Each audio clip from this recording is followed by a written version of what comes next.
వారికి ఇంటిలో ఎన్నో ప్రాబ్లమ్స్ ఉన్నాయి.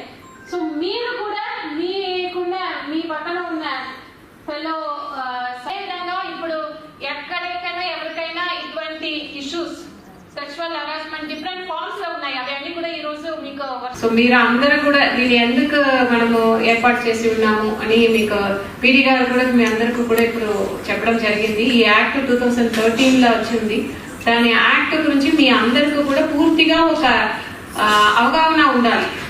సో మీకు దాని గురించి వర్క్ ప్లేస్ లో ఇఫ్ ఇన్ కేస్ ఏదైనా అన్ప్లెజెంట్ సిచ్యువేషన్స్ ఉంటే దాన్ని మీరు ఎలా ఫేస్ చేయాలి, ఎక్కడికి వెళ్ళి కంప్లైంట్ చేయాలి అనే అవగాహన ప్రతి ఒక్కరికి కూడా ఉండాలి. అది చాలా చాలా ఇంపార్టెంట్. ఇప్పుడు చూస్తే మన ఎన్టీఆర్ స్టేట్ లో ఇప్పటిదాకా ఈ యాక్ట్ కింద వచ్చిన కంప్లైంట్స్ 41 కేసెస్ కంప్లైంట్స్ మాత్రమే.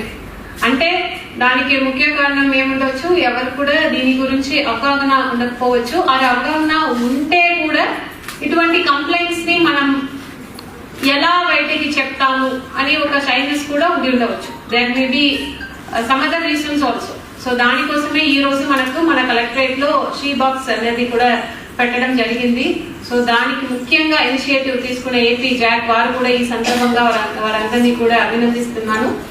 సో దాంట్లో మీరు ఆ బాక్స్ లో మీకు ఏదైనా ఇష్యూస్ ఉంటే మీరు వచ్చి పెట్టవచ్చు.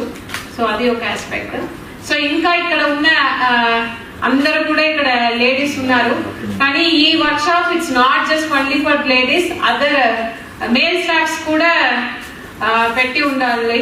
సో రాబోయే డేస్ లో వారికి కూడా మనము వర్క్ షాప్ ఆర్గనైజ్ చేస్తాము. అందరూ కూడా దీని గురించి అవగాహన అనేది ఉండాలి.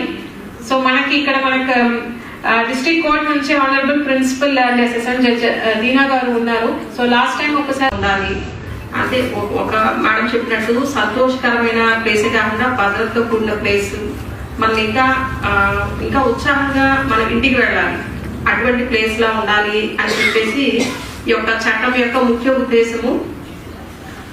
ముఖ్యంగా ఈ చట్టం చేయడానికి ముఖ్య ఉద్దేశం ఏంటంటే ఇటువంటి లైంగిక వేధింపులు, సెక్షువల్ హెరాస్మెంట్ ఎగెన్స్ట్ ఉమెన్, మహిళలకి వ్యతిరేకంగా జరిగే ఈ లైంగిక వేధింపులు అనేవి కాన్స్టిట్యూషన్ మనకు రాజ్యాంగం ఇచ్చిన మన ఫండమెంటల్ రైట్స్ ని వైలేట్ చేసే విధంగా ఉన్నాయి. తప్పకుండా వైలేట్ ఎప్పుడైతే మనకి మహిళ మీద ఇటువంటి లైంగిక వేధింపులు కానీ తనకి ఇష్టం లేని ప్రవర్తన కానీ ఎదుర్కొంటుందో అప్పుడు కాన్స్టిట్యూషన్ మనకి అంటే రాజ్యాంగం తనకిచ్చిన ఆర్టికల్స్ ఫండమెంటల్ రైట్స్ ని అది తప్పకుండా వైలేట్ చేస్తుంది.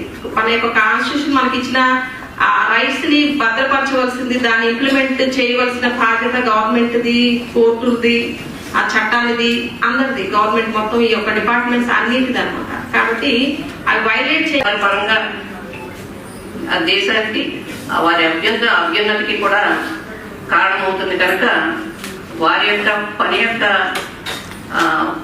కల్చర్ ని పెంచడం కోసం ఎన్నో విభిన్నమైన కార్యక్రమాలు రూపొందించడం జరుగుతుంది. అదేవిధంగా ఆ కార్యాచరణలో భాగంగానే ఇప్పుడు మనకి పని ప్రదేశాల్లో అది చిన్న ఆఫీస్ కావచ్చు, పెద్ద ఆఫీస్ కావచ్చు, మనం అందరితో కలిసి పనిచేయాల్సిన అవసరం ఉంటుంది.